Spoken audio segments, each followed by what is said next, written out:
Just common sense conservatives who are saying that the Prime Minister's latest tax hike on small businesses, farmers, home builders, and healthcare is not worth the cost. Now, former Liberal Treasury Board President Scott Brison says the Prime Minister's support for the tax hike is a combination of moral sanctimony and economic complacency from ministers who simply do what PMO tells them. He calls it socialist bafflegab. Why is the Prime Minister going ahead with killing jobs and raising costs with what his own Liberals call socialist bafflegab?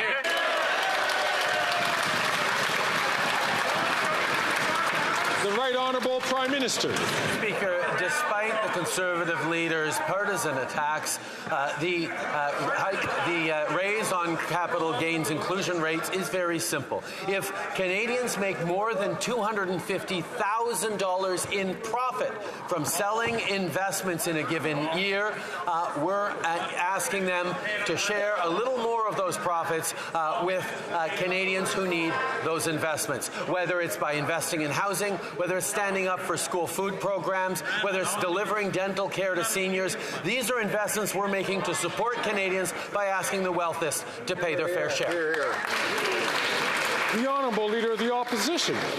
It's not partisanship for me. It's his own former Liberal Treasury Board President who calls it socialist bafflegab. In fact, the tax begins applying on the very first dollar that a small business earns.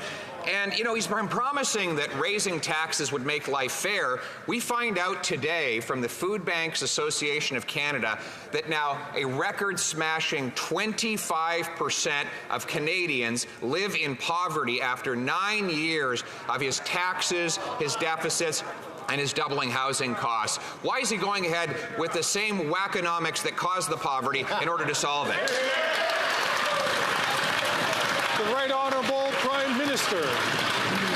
Speaker, the Leader of the Opposition talks about affordability, but he's standing against raising taxes on the wealthiest so we can give more supports to those who actually need it. He's standing against our school food program, which is going to help 400,000 kids across the country have fuller bellies as they study, and take the pressure off about $800 a year for families who are pressed with the cost of groceries. We're continuing to deliver dental care supports to seniors, and as of next week, to young people and Canadians with disabilities.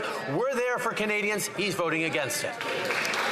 The Honourable Leader of the Opposition. It has been 9 years of this Prime Minister promising trickle-down economics, that if he just takes money away from small businesses and workers, it will go from one level of government to another level of government to another level of government. It will trickle down.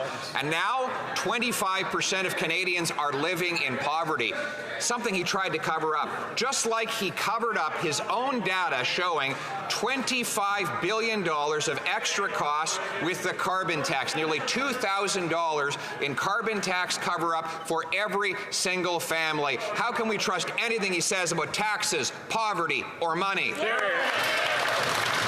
Right Honourable Prime Minister. Speaker, the Leader of the Opposition hid for 8 weeks while he was trying to come up with an answer to us, asking the wealthiest to pay their fair share so we could invest in fairness for every generation. I think he needs to go back to the drawing board because his answer is completely illogical and unfounded. The reality is, Mr. Speaker, when it comes to delivering for Canadians struggling with food prices, we've got a national school food program that's going to help 400,000 kids. That party is voting against, Mr. Speaker. They talk about affordability, but they're actually only interested in themselves and their political advantage.